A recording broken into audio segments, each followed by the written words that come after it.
Students, कैसे हैं आप? आशा करते सब अच्छे ही होंगे। आज हम फिजिक्स पार्ट सेकंड पेपर सारे ऑब्जेक्टिव क्वेश्चन जो है आपको पढ़ाने वाले हैं। इसमें हमारा चैप्टर 9 प्रकाश किरण प्रकाश की और प्रकाशी के यंत्र से हम स्टार्ट करेंगे और लास्ट तक कंप्लीट करेंगे। 14 चैप्टर तक टोटल है, यानी 5 क्वेश्चन और टॉपिक हमारे पास और बचे हुए हैं जो सारे कंप्लीट करने हैं आपको। यहाँ पे मैं बिल्कुल सोल्यूशन के माध्यम से आपको सिखाऊंगा। आप स्वतः पढ़ते तो फिजिक्स के ऑब्जेक्टिव याद करना मुश्किल पड़ता है, तो मैं यहाँ पे सोल्यूशन के माध्यम से आपको सिखाने वाला हूँ। इसके बाद में केमिस्ट्री हमारे सारे वीडियो आपके पास आने वाले हैं। तो देखिए जरा क्या हमारे पास दिया। पहला क्वेश्चन है, वायु के सापेक्ष जल तथा कांच के अपवर्तनांक कितने हैं? कांच का जल के सापेक्ष बताना है। क्या बताना है? कांच का जल के सापेक्ष, यानी कांच का जल के सापेक्ष WNG बताना है। आपके पास दिया है जल का ANW दिया है ये वाला, और कांच का ANG दिया है ये वाला। अगर यहाँ पे मान G ऊपर है आगे पीछे है तो G वाला फार्मूला ऊपर रहता है, ANG बटे ANW लगा दीजिएगा। आप क्या आएगा तो ANG का 5/3/4/3, 3 से 3 कट गया, 5/4 आपका आंसर आ जाएगा। तो इस टाइप से आप लगाते हैं। जब भी वायु के सापेक्ष जल और कांच पूछा जाए तो उसको एक कोई ANG लिखते हैं, कोई ANW लिखते हैं। W फॉर वाटर हो गया, कांच ग्लास हो गया, ठीक है। और फिर हमें बताना है कांच का जल के सापेक्ष, जो सापेक्ष होगा वो आगे रहेगा, तो WNG हमें बताना है, तो ANG बटे ANW हो जाएगा, ठीक है। किसी गोलीय दर्पण की फोकस दूरी F और वक्रता त्रिज्या में संबंध F बराबर R/2, F बराबर R/2, ठीक है, या R बराबर 2F होता है। वायु में प्रकाश की चाल इतनी, अपवर्तनांक कितना है? प्रकाश की चाल, कांच में प्रकाश की चाल बतानी है। तो हम खूब जानते हैं, V बराबर सूत्र मेरे पास होता है C/N होता है। बताइए 3 × 10⁻8/1.5, पॉइंट हटाया, 0 बढ़ाया, 15×2 = 30, 2 × 10⁸ आपका आंसर आ जाएगा मीटर प्रति सेकेंड, ठीक है। यदि किसी माध्यम से निर्वात में संपूर्ण आंतरिक परावर्तन के लिए क्रांति कोण 30 डिग्री है तो प्रकाश का वेग बताना है। तो N बराबर 1/sin होता है। N बराबर क्या होता है? 1/sin होता है। क्रांति कोण sin होता है। C बराबर क्रांति कोण होता है, तो क्या होगा? 1/sin30 हो गया। sin30 का मान 1/2 होता है, सबसे नीचे है तो ऊपर आ जाएगा। N 2 है। अब इन्होंने बताया है माध्यम में प्रकाश का वेग B बताना है, B, तो 3 × C, B बराबर क्या सूत्र होता है? C/N। वो अभी आपने जो लगाया, मैंने कहा था मैं आपको एक ही मेथड से सिखाऊंगा, ठीक है। C/N होता है 3 × 10⁸ बट N का मान 2, 1.5 आएगा आपका आंसर, ये रहेगा। अच्छा एक चीज ध्यान रखना, यहाँ पे इस C और इस C में डिफरेंस है। ये C क्या है? ये है क्रांति कोण की, और ये C है वायु में प्रकाश की चाल, ध्वनि वायु में प्रकाश की चाल 3 × 10⁸ मीटर प्रति सेकंड। तो आप ये सवाल लगा करके देख लीजिएगा, वहाँ तुक्का मत लगाएगा। अगर आप तुक्का लगाते हैं गलत हो जाएंगे आप। और बहुत सरल सवाल होगा, इसमें 1 नंबर आपके लिए बहुत भारू पड़ेगा। और ये सवाल कोई जरूरी नहीं यही आए, हो सकता है 2 नंबर में भी क्वेश्चन आ सकता है, तो इसलिए पढ़ना बहुत जरूरी है। हमारे पास अगर आप प्लेलिस्ट देखते हैं तो यहाँ पे आपके लिए यही प्लस पॉइंट है कि ये सारे क्वेश्चन आपके लॉन्ग में भी आ सकते हैं, 2-2 नंबर में आ सकते हैं। तो ऐसी अवस्था में आप इनको कर सकते हैं। सघन माध्यम में आपतन कोण क्रांति कोण के बराबर होता है। जब आपतन कोण क्रांति कोण के बराबर होता है तो ऐसी अवस्था में अपवर्तन कोण, क्योंकि हमें खूब पता है कि I प्लस C क्या होता है? C प्लस R बराबर 90°। आपतन कोण I हो गया, क्रांति कोण के बराबर होता है, C के बराबर है, और टोटल I प्लस R बराबर 90° होता है। I प्लस R बराबर 90 डिग्री होता है, ठीक है, 90 डिग्री बनता है। तो यहाँ पे अपवर्तन कोण का मान जब दोनों बराबर होते हैं तो ऐसी अवस्था में अपवर्तन कोण का मान 90 डिग्री बनता है, ठीक है। याद कर लेना इसको, जब भी क्रांति कोण आपतन कोण क्रांति कोण के बराबर हो तो वहाँ पे मान अपवर्तन कोण का 90 डिग्री होता है। यदि विरल माध्यम और सघन माध्यम में प्रकाश की चालें V1 V2 है तो सघन माध्यम में क्रांति कोण होगा, क्रांति कोण sin C बराबर V1/V2 वाला फार्मूला चलता है। क्या होता है हमारे पास? sin C बराबर V1/V2। अब मुझे बताइए क्या होगा? V1 बराबर V2 sin C, ठीक है। एक वाणी प्रकाश में निर्वात से 1.5 अपवर्तनांक के माध्यम अपवर्तित होता है। अपवर्तित प्रकाश की तरंगदैर्घ्य बतानी है। अपवर्तित प्रकाश की तरंगदैर्घ्य बतानी है। एक वाणी प्रकाश दिया गया है, तरंगदैर्घ्य कैसी होगी? अपवर्तित होता है, अपवर्तित प्रकाश की तरंगदैर्घ्य। तो ऐसी अवस्था में क्या होगा? अपरिवर्तित रहेगी, क्योंकि अपवर्तनांक अपवर्तित प्रकाश की तीव्रता पर निर्भर करती है। प्रकाश की तीव्रता पर, अपवर्तित प्रकाश की तीव्रता पर तरंगदैर्घ्य निर्भर करती है, ठीक है, अपवर्तनांक पर नहीं। तो इसीलिए सेम रहेगा। अगला है 2, लेंस जिनकी क्षमताएं 5 और 3 है, संयुक्त फोकस दूरी P बतानी है हमारे पास। तो बताइए, ये P1 हो गया, ये P2 हो गया। P बराबर सूत्र होता है P1 plus P2, 5 plus minus 3 यानी 2D हो गया। अब हमें बताना है इसका फोकस दूरी, F बराबर P/100 लगा दो, तो सॉरी 100/P होता है। F बराबर क्या बनेगा, 100/P बनेगा, 2 से काटो 50, आपका आंसर आ जाएगा। नेक्स्ट क्वेश्चन है 3D और वाई बिल्कुल सेम है, संयोजन की फोकस दूरी बताना है। तो आप क्या बताएंगे, पहले P बताएंगे, दोनों जोड़ना, 3 प्लस माइनस 5 यानी -2, 2 से काटेंगे 100/2, F बराबर माइनस का है -50, कहीं पर दिया गया है ऑप्शन देखिएगा, ये दिया गया है, ठीक है। एक प्रकाश की किरण n अपवर्तनांक के माध्यम से प्रवेश करती है, क्रांतिक अपवर्तन कोण का मान अपवर्तन कोण का आधा रहता है। अपवर्तन कोण होगा, अपवर्तन कोण का इनवर्स n/2 होगा। अपवर्तन कोण का मान क्या होगा, cos इनवर्स n/2, इसको रट लीजिएगा, समझ लीजिएगा इसको, ठीक है यार। अपवर्तन कोण जब भी अपवर्तन कोण आपतन कोण से आधा है तो ऐसी अवस्था में cos इनवर्स n-1/2 होता है, ठीक है। सेम सवाल है, P बताना है आपको, तो पहले आप P बनाइएगा। P हमारा बनेगा 2 प्लस -4 कितना, -2 यानी 50, 50 दूनी 100 होता है, ठीक है, -50।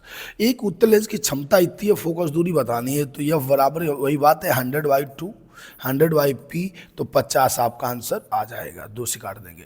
4 और 2 डायोप्टर क्षमताओं के लेंस संयुक्त में फोकस दूरी बतानी है, तो 4 - 2 जब आप करेंगे, 4 - 2 बराबर 2 प्लस का बचेगा, 2 प्लस का यानी 50 हो जाएगा। अगला है 2 लेंस जिनकी शक्तियां 4 और 2 संपर्क संयुक्त में शक्ति बतानी है, केवल शक्ति बतानी है, तो P बराबर 4 प्लस -2 यानी 2 डायोप्टर हो जाएगी, ठीक है। कितनी बनेगी, 2 डायोप्टर। बहुत सरल सवाल है, देखते जाइएगा। अगला है R वक्रता त्रिज्या तथा n1 अपवर्तनांक का एक समतल उत्तल लेंस R वक्रता त्रिज्या और n2 अपवर्तनांक के लेंस चित्रानुसार दर्शाया गया है, ठीक है, इस टाइप से। जब यही आप ये ध्यान रखना, जब भी आपको n1 n2 वाला ऐसा चित्र दिखे तो क्या सूत्र होता है, n1 - n2/r, n1 - n2/r। ज़्यादा दिमाग लगाने की आवश्यकता नहीं है, इस टाइप का चित्र जरूर दिया जाएगा, ठीक है। तो क्या होगा, n1 - n2/r कर देते हैं। एक खगोलीय दूरदर्शी की आवर्धन क्षमता 10 है, नेत्रिका की दूरी कितनी है, तो यम बराबर हमारे पास क्या होता है, -FO/FE होता है। लगाइए आप, क्या है, आवर्धन क्षमता है 10, नेत्रिका FE होता है, ठीक है। तो -FO/20 आपका आंसर आ जाएगा, ठीक है। बहुत सरल है सूत्र, हम इसीलिए बता रहे सूत्र, क्योंकि अगर न्यूमेरिक भी आते हैं तो ये फार्मूला वहाँ काम करेंगे, ठीक है। तो इसीलिए बेहतर समझ के चलिएगा। एक दूरदर्शी के अविदर्शक लेंस का व्यास 0.1 मीटर है, तरंग दैर्घ्य 600 नैनोमीटर है, विभेदन सीमा बतानी है हमारे पास। तरंग दैर्घ्य 600 नैनोमीटर, व्यास दिखता है, और क्या बताना है, विभेदन सीमा 1.22/λ वाला फार्मूला लगाएंगे, ठीक है। व्यास D वाला होता है, तो इससे फार्मूला लगा के हमारा आंसर आ जाएगा। इसको आप लगा भी सकते हैं, यहाँ पे न्यूमेरिक 2 नंबर में भी आ सकता है, ध्यान रखिएगा इसको, ठीक है।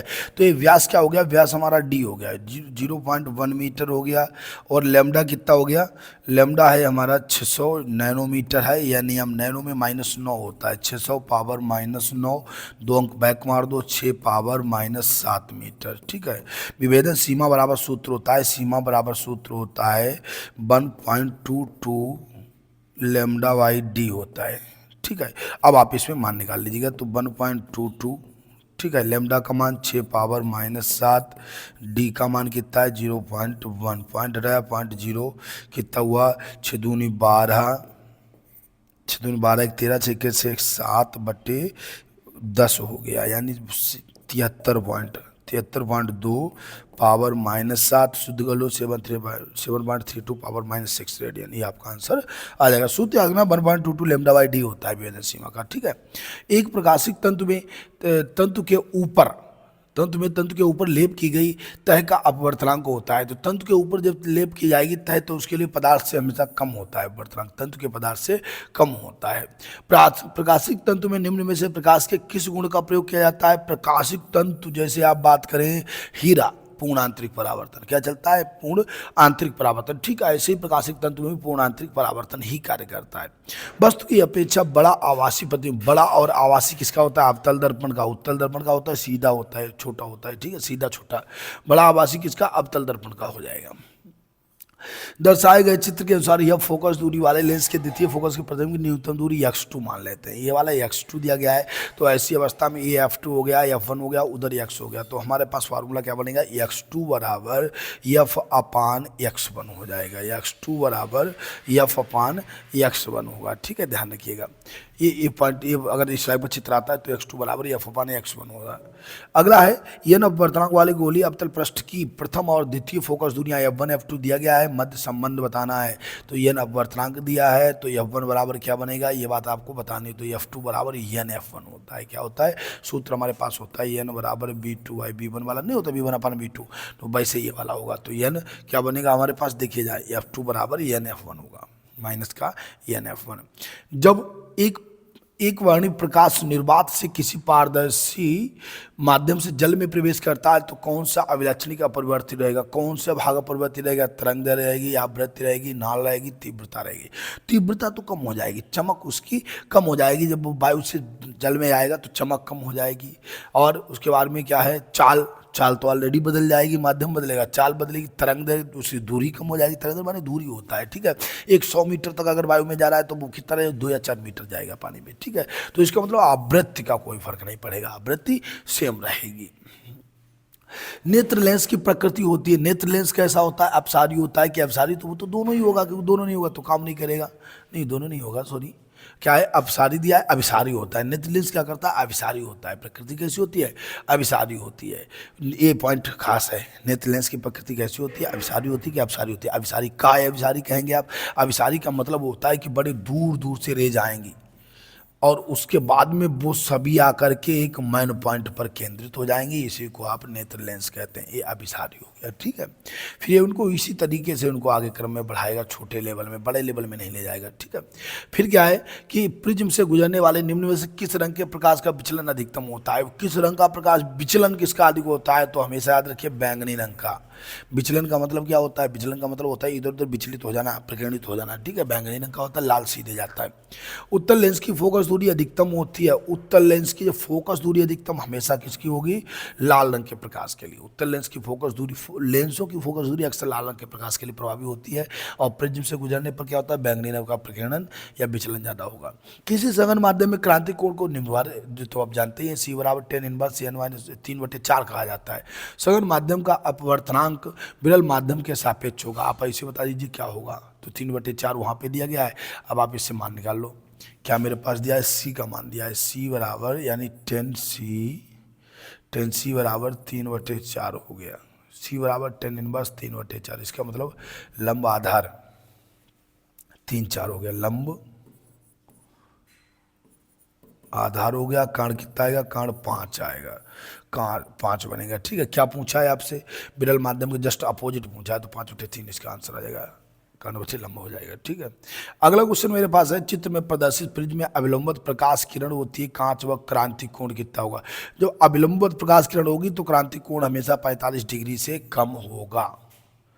क्या कर दिया भाई, कांच कैसी होगी, 45 डिग्री से कम हो जाएगी, 45 डिग्री से कम हो जाएगी। ठीक है, ये ध्यान रखिएगा, 45 डिग्री से कम हो जाएगी।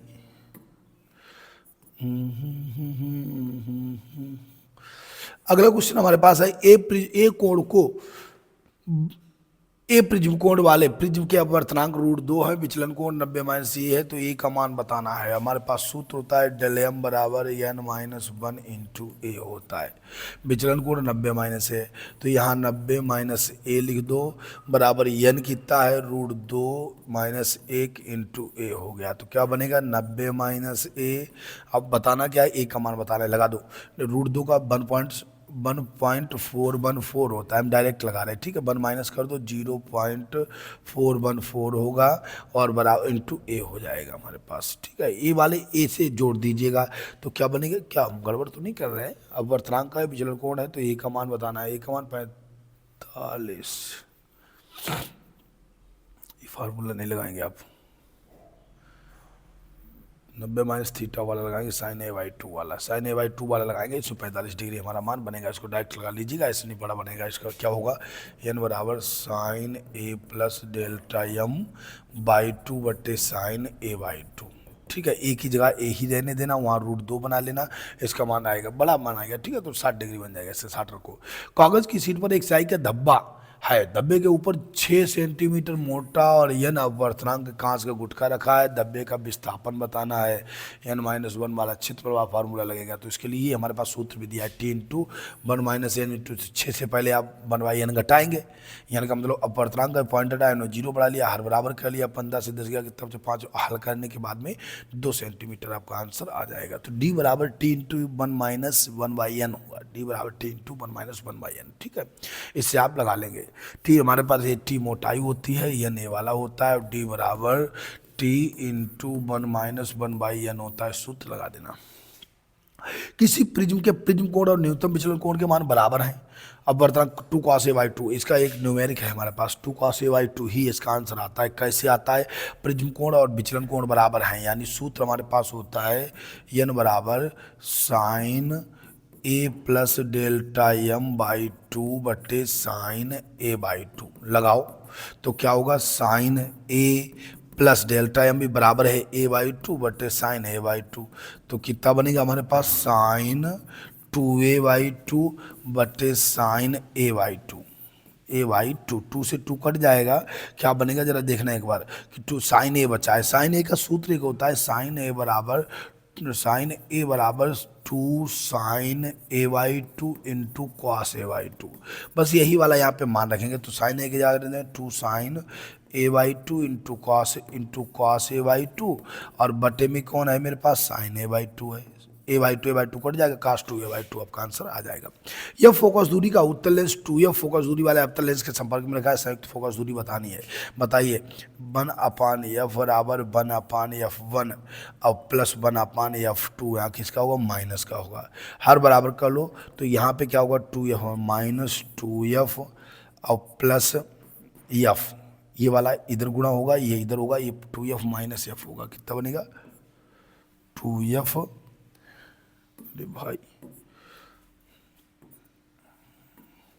2f - f बटे 2f बनेगा, ठीक है, अर्थात कितना बनेगा, f/2 बनेगा, कितना बनेगा, f/2 1/, में है, तो जब f आप निकालेंगे तो 2/f बनेगा, कितना बनेगा, 2/f, इसका अर्थात इसका आंसर 2f बनना चाहिए। f यार एक गलतियाँ कर दी भाई, 2 से गुणा होगा, यहाँ देखो, यहाँ देखना, यहाँ 2 से गुणा होगा तो 2 - 1, यहाँ से मिस्टेक कर दिया, इसको भी हटा देते हैं, तो आप समझ ही गए होंगे। अब देखिएगा जरा क्या बनेगा इसका मान, ये वाला बनेगा, तो 2 - 1 बटे 2f हो गया, बराबर कितना होगा, 1 बटे 2f होगा, का f बराबर कितना गया, 2f, आपका आंसर आ जाएगा। यदि किसी उत्तल लेंस की लाल और बैंगनी रंग के प्रकाश के लिए फोकस दूरियां FR FV हैं, तो FR FV इसका मान बताना है। हमेशा लाल रंग का प्रकाश बताना क्या है, FR जो होता है छोटा होता है FV से फोकस दूरी, FV से बैंगनी रंग के FR का मान फोकस दूरी छोटी, जिसका लेंस हमारे पास फोकस दूरी f का मान जो होता है, जिसकी तरंग दैर्घ्य ज़्यादा होगी उसकी फोकस दूरी कम होगी, ध्यान रखिएगा, ठीक है, फोकस दूरी कम होगी, तरंग दैर्घ्य ज़्यादा तो फोकस दूरी कम, ठीक है, फोकस दूरी उसका फोकस बढ़ाने का सिस्टम होता है, ठीक है। अगला क्या है, बैंगनी रंग की फोकस दूरियां हैं, नहीं तरंग दैर्घ्य की बात नहीं की गई, इसमें FR छोटा होगा, FV से इतना रखना, ठीक है। जब एक प्रकाश किरण वायु से कांच में जाती है तो उसकी वायु से जब कांच में जाएगी तो तरंग दैर्घ्य ऑलरेडी कम हो जाएगी, लंबाई नहीं बढ़ सकती, उसकी कांच में कम हो जाएगा, वायु में तेज चलता है प्रकाश। प्रिज्म से गुजरने के पश्चात श्वेत प्रकाश रंग का विचलन होता है, कैसा, लाल रंग में, सफेद प्रकाश जब प्रिज्म से गुजरता है तो लाल रंग में विचलन होता है, ठीक है। पतले प्रिज्म के प्रकाश, इसीलिए किरणें अक्सर लाल, हरी, नीली चमकती है, लाल सबसे ज्यादा चमकती है। पतले प्रिज्म के पदार्थ का अपवर्तनांक क्या होगा, उसके अपवर्तन कोण विचलन कोण के मान समान हो, अपवर्तन कोण भी समान है और ए और विचलन कोण दोनों बराबर है, इस अवस्था में n बताना है। तो बताइए, साइन है बिल्कुल a और n का मान है बराबर, तो ऐसी अवस्था में इसका आंसर 2 आएगा, ठीक है। अपवर्तन कोण विचलन कोण दोनों बराबर है, ये और ये दोनों 2a बना लेना, हमारा आंसर आ जाएगा, ठीक है। अगला है, तीनों प्रिज्मों का अपवर्तक कोण a है, ठीक, परंतु उसके अपवर्तनांक इतने हैं, विचलन को delta m, delta v, delta 3 प्राप्त होते हैं। हमें बताना क्या है, तो अब बताइएगा इसमें कौन मान बड़ा है। जब अपवर्तन कोण तीनों के बराबर हैं तो ऐसी अवस्था में मान क्या होगा, डेल्टा वन, जिसका अपवर्तनांक ज़्यादा है वो सबसे बड़ा, उससे कम, अर्थात आपका आंसर सेम होगा। अगर अपवर्तक कोण बराबर है तो ऐसी अवस्था में विचलन कोण जिसका ज़्यादा होगा वही बड़ा होगा, ठीक है। 1.2 अपवर्तनांक के पदार्थ से एक उत्तल लेंस बना है जिसकी दोनों सतह उत्तल हैं, इसको 1.33 अपवर्तनांक वाले जल में डुबोते हैं तो यह कार्य करेगा कैसा, अभिसारी लेंस या अपसारी लेंस। ये बात आप कैसे बताएंगे, आप इसको लगा देंगे, ठीक है। अपवर्तनांक इसका दिया गया है। अच्छा, अपवर्तनांक जब दिया गया है तो हमारे पास क्या है, वयोत्तल लेंस बना हुआ है, दोनों सतह उत्तल हैं और अपवर्तनांक में डुबोते हैं। इसका दोनों जब उत्तल हैं तो ऐसी अवस्था में अपसार जस्ट अपोजिट हो जाएगा, अपसारी लेंस की तरह कार्य करेगा। कैसा कार्य करेगा, अपसारी लेंस की तरह। अगला पॉइंट हमारे पास है, उत्तल लेंस की फोकस दूरी अधिकतम होती है। फोकस दूरी मैंने बताया था कौन से रंग में, लाल रंग के प्रकाश के लिए। लेंसों की फोकस दूरी मैंने अभी बताया था लाल रंग के प्रकाश के लिए सदैव अधिकतम होती है। √3 अपवर्तनांक वाले प्रिज्म का अपवर्तक कोण न्यूनतम विचलन कोण के बराबर होता है। न्यूनतम विचलन कोण का मान होगा तो न्यूनतम विचलन कोण 60 डिग्री, √3 वाले में 10 60 अंश क्या बनेगा हमारे पास, n बराबर 10 60 अंश बन जाएगा। 10 60 का √60 हो जाता है। क्या सूत्र होता है, देखो ध्यान देना, क्या होगा, n बराबर 10 थीटा होता है। 10 न्यूनतम विचलन कोण का मान बताना है, अपवर्तनांक दिया गया है। अच्छा, वो साइन वाला सूत्र लगेगा, दोनों मान बनाने हैं, कोई बात नहीं, इसका याद रखना 60 डिग्री होगा, ठीक है। अगला है मेरे पास, कौन सा किरण आरेख सही है, ये बात बतानी है। n1 n2 वाला कौन सा किरण आरेख सही है, तो यदि n1 का मान बड़ा है n2 से, n1 का मान बड़ा है n2 से, तो ऐसी अवस्था में कौन सा सही होगा, ये ध्यान रखिएगा। ये वाला मान जब भी कोई सीधी रेखा आती तो कभी भी वो सीधी लेंस से होकर नहीं जाएगी। अगर सीधी रेखा आती तो वो अक्ष की ओर, अभिलंब की ओर हटती है, दूर नहीं जाती, वापस नहीं लौटती, तो ऐसी अवस्था में यही सही है, ठीक है।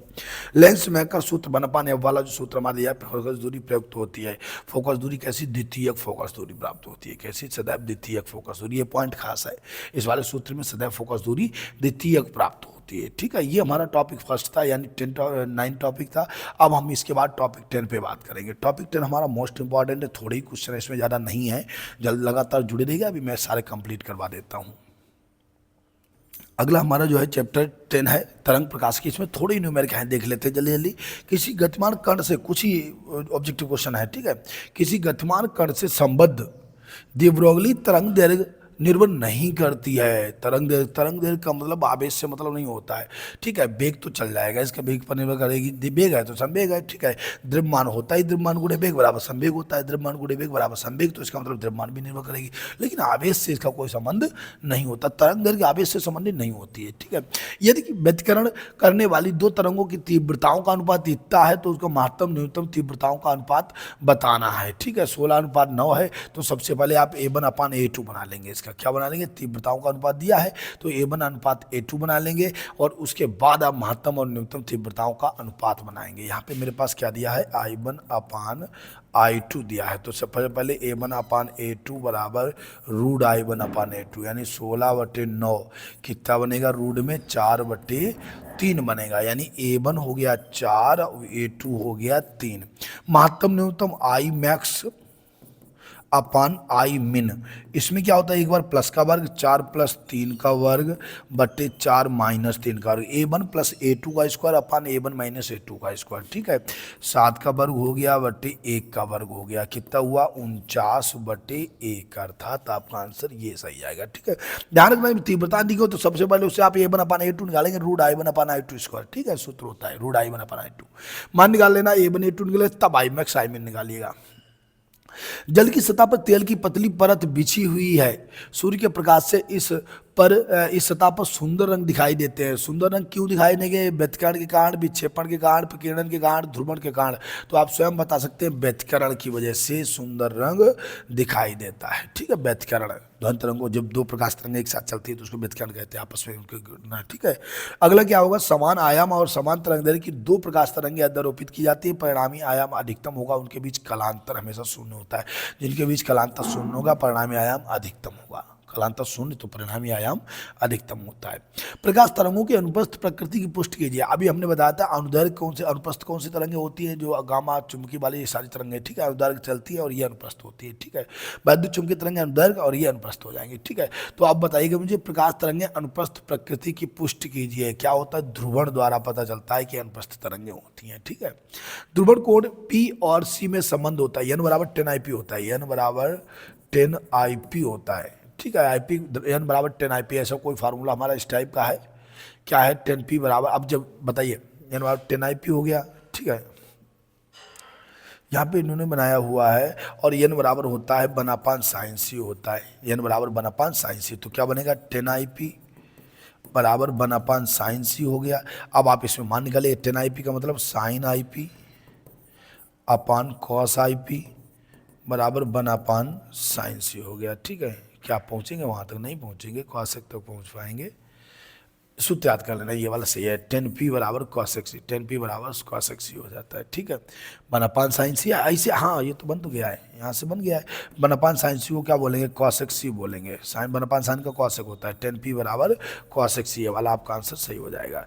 600 नैनोमीटर एंगस्ट्रॉम एक बार 1.5 और वर्तनांक का, इसकी तरंग बतानी है। λ1 n बराबर λ1 अपान λ2, बताइए n कितना मेरे पास है 1.5 है, λ1 कितना है 6 पावर -7 बना लेना, नैनो को चेंज करना, 1 λ2 पॉइंट 0 15 चक्कू 60, 4 पावर -7 यानी 400 नैनोमीटर, ठीक है। अगला पॉइंट मेरे पास है, दो प्रकाश तरंगें y1 इतना है और y2 इतना, दरोपण से परिणामी न्यूनतम अधिकतम तीव्रताओं का अनुपात, ये A1 A2 हो गया, A1 A2 हो गया 8 और 64, ठीक है। अब बताइए A1 प्लस A2 8 6 14 का वर्ग हो गया और A1 माइनस A2 क्या बनेगा, I मैक्स, इसको ऐसे लगाना, अपान I मिन, यही पूछता है। ये A1 हो गया, A2 हो गया, तो क्या बनेगा A1 प्लस A2 का स्क्वायर बटे A1 माइनस A2 का स्क्वायर, बता दो क्या बनेगा, 8 प्लस 6 का वर्ग बटे 8 माइनस 6 का वर्ग हो जाएगा, ठीक है। 8 6 14, 8 से 6 गया 2 का वर्ग, कितना 2 2 2 14, 7 49 बटे 1 आपका आंसर आ जाएगा। आपका आंसर कौन सा होगा, 49/1 होगा, ठीक है।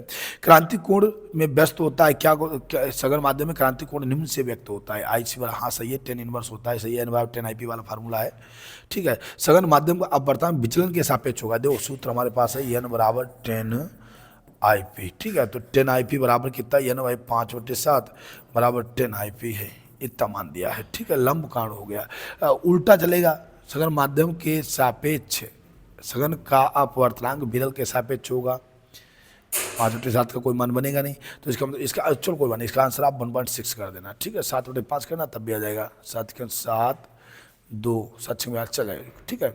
1.6 याद रखना। प्रकाश की अनुप्रस्थ प्रकृति सिद्ध होती है, अनुप्रस्थ प्रकृति अभी तो मैंने बताया था ध्रुवण द्वारा, किसके द्वारा होती है, ध्रुवण द्वारा, अनुप्रस्थ और दोनों प्रकृति ध्रुवण द्वारा सिद्ध होती है। यह ध्रुवण कोण अल्फा और क्रांति कोण बीटा हो, ध्रुवण कोण है अल्फा, क्रांति कोण है बीटा, तो ऐसी अवस्था में क्या होता है हमारे पास, इसका मान निकालेगा, n बराबर 10 IP वाला फार्मूला लगाओ, n बराबर 10 IP हो गया, ठीक है। और क्या बनेगा हमारे पास, क्रांति कोण बीटा है, क्रांति कोण, और n बराबर होता है 1/sin होता है। अब आप मान रखिएगा, तो sin बराबर 10 IP हो गया, IP 10 IP हो गया।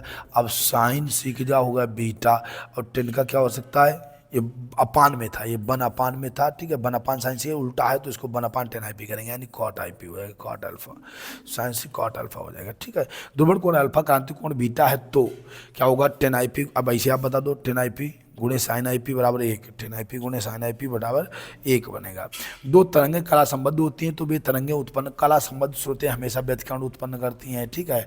इन्होंने कहा वेग पर नियत कलांतर, कलांतर के साथ शून्य होगा, इनका कलांतर जब भी व्यतिकरण करेंगी तो कलांतर 0 होगा, नियत कलांतर होगा, ठीक है।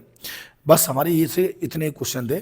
इसके आगे हम चैप्टर कितना पढ़ेंगे, अपने पास चैप्टर 11 आएगा, विकिरण और द्रव्य की द्वैती प्रकृति, मोस्ट इंपॉर्टेंट टॉपिक है, यहाँ से कई सारे क्वेश्चन बनते हैं और जी हम नेक्स्ट वीडियो में पढ़ने वाले हैं, ठीक है। 11 12 13 कुछ ही क्वेश्चन बचे हुए हैं, बस इसके बाद हमारा टॉपिक जो है सारे ओवर हो जाएंगे। आज के लिए जो है जय हिंद।